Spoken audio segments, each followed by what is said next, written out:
pessoal, tudo bem? Hoje a gente finalmente começa o estudo de instrumentos ópticos. Um dos conteúdos mais interessantes, ao meu ver, da ótica geométrica, porque ele vai aplicar no nosso dia a dia muitos dos conhecimentos que a gente adquiriu, né, estudando a ótica, e isso torna o conteúdo mais acessível, mais concreto para a gente e mais interessante. Tá? Instrumentos ópticos a gente vai trabalhar também unido à ótica da visão, né? Trabalhar as partes do olho, funcionamento do olho e os seus defeitos também, já que as correções de muitos dos defeitos são por lentes esféricas, que é o nosso objeto de estudo. Tá?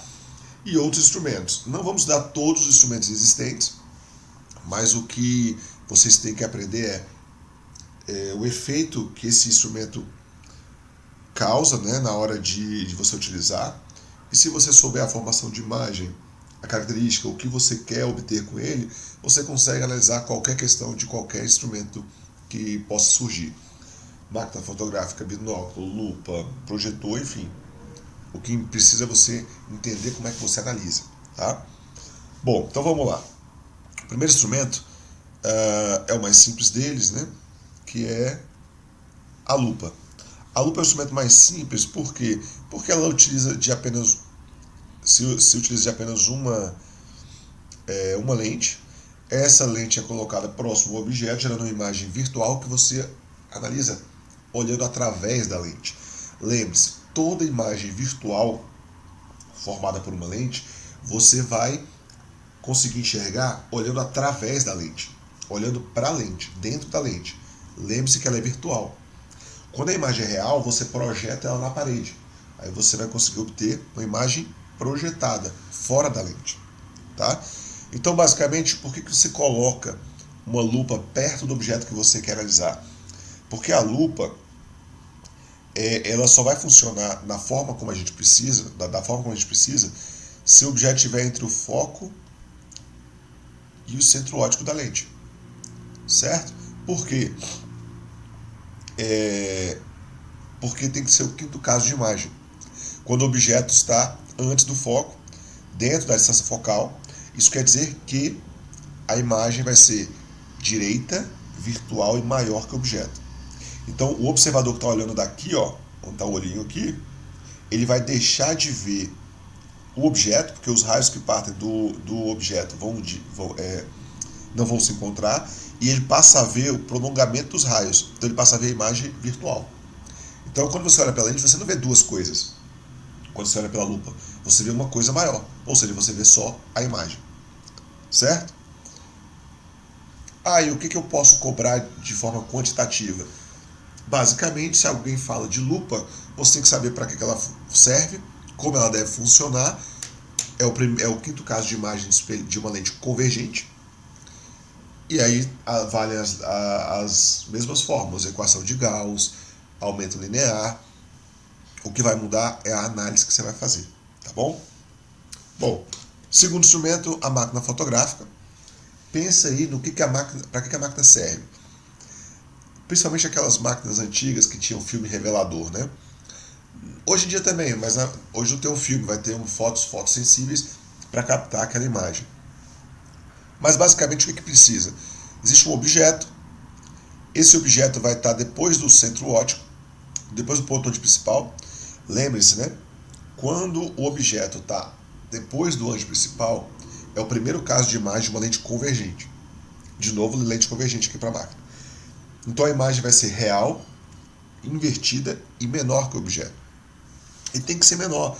Para a imagem da pessoa caber dentro do espaço da câmera, tem que ser uma imagem menor, não pode ser maior. Né? Então não tem como confundir. É o primeiro caso de imagem. Lembre-se, esse aqui é o primeiro caso onde a imagem é real, invertida e menor que o objeto. Sabendo o caso, sabendo que a lente é uma lente convergente, acabou. Você consegue aplicar as equações e resolver qualquer coisa. Certo? Microscópio composto. E aí eu queria iniciar esse estudo com esses três exemplos.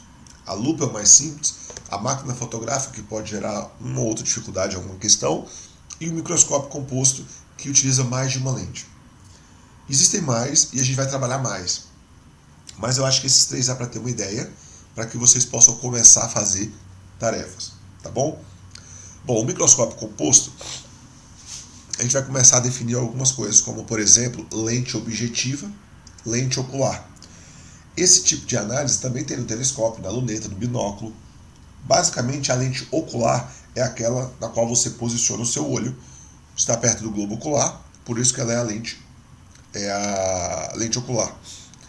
E a lente objetiva é a que está na outra ponta do instrumento, porque ele está perto do objeto, por isso objetivo. No caso do microscópio composto, aqui onde você coloca o seu olho é a lente ocular. E essas aqui de baixo são as lentes objetivas. Deu para reparar aqui?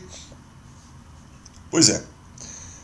O percurso que a luz faz dentro do microscópio aí envolve mudança de direção, prisma, espelhos.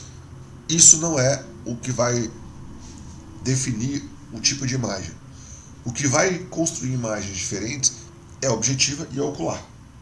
Então não importa se ela está uma perto da outra ou se ela está distante. O que importa é que os raios passam pela ocular ou pela objetiva, caminham lá dentro de alguma forma e chegam na ocular. Isso quer dizer que vai existir um efeito gerado pela lente objetiva e pela ocular. O resto é só para descrever o caminho, para guiar o caminho da luz. Então, vamos fazer o seguinte. Vamos botar um esqueminha onde tem a objetiva e a ocular para a gente ver o efeito que ela vai gerar. Certo? Como é que seria esse esquema? Olha aí. Aparentemente parece muita coisa, mas prestem atenção. Aqui, ó, tá o nosso olho. Faltou uma sobrancelha aqui, ó. Tá o nosso olho. Certo? Aqui em cima. Nosso olho é posicionado perto da lente ocular. Bom, agora vamos pensar como é que funciona aquilo que a gente quer ver. Primeira coisa, eu quero ampliar o objeto que eu quero ver. Né? Quando você usa o microscópio, você quer ampliar aquela imagem, porque é algo muito pequeno. Então, se eu quero ampliar, eu tenho que ter um aumento tanto na objetiva quanto na ocular, para eu aumentar muito. Primeira coisa. Segunda coisa, quando você vai olhar alguma coisa pelo microscópio, você posiciona o seu olho para olhar através da lente. Né? E se você vai olhar através da lente, tem que ser uma imagem virtual. Porque se ela fosse real, você não ia conseguir ver através da lente. Logo, eu tenho que levar em consideração essas duas coisas. Eu tenho que gerar dois aumentos e a imagem final que eu vejo, ela tem que ser virtual. Por quê? Porque você vai ver encostando o olho. Né? Então, vamos lá. Aqui está o meu objeto. Consequentemente, a primeira lente é a objetiva. A primeira lente, ela não pode ser uma imagem virtual. Por quê? Porque a imagem virtual estaria antes da lente. E lembrando que a objetiva, ela tem que gerar a imagem que vai ser usada para outra lente, para ocular, para chegar no seu olho. Então, primeiro caso, primeira particularidade, a objetiva tem que gerar uma imagem real. Porque a imagem real vai estar depois da lente. Aí a outra lente pode usar ela como imagem. Tá? Então, a objetiva tem que gerar uma imagem maior e real. Imagem maior e real só vai acontecer se o objeto se encontrar entre o ângulo principal e o foco. Esse é o terceiro caso de imagem de lentes convergentes. Com isso, a imagem desse objeto vai ser a imagem 1.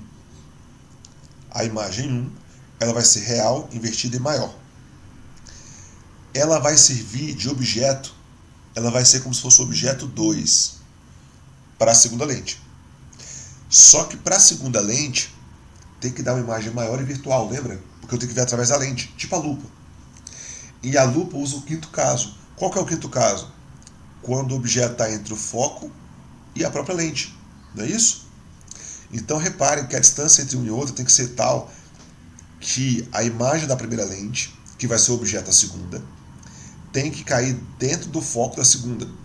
Porque aí vai ser uma imagem virtual, direita e maior. Então essa imagem 2 aqui é a imagem final que a pessoa vai ver, ampliada 2 vezes.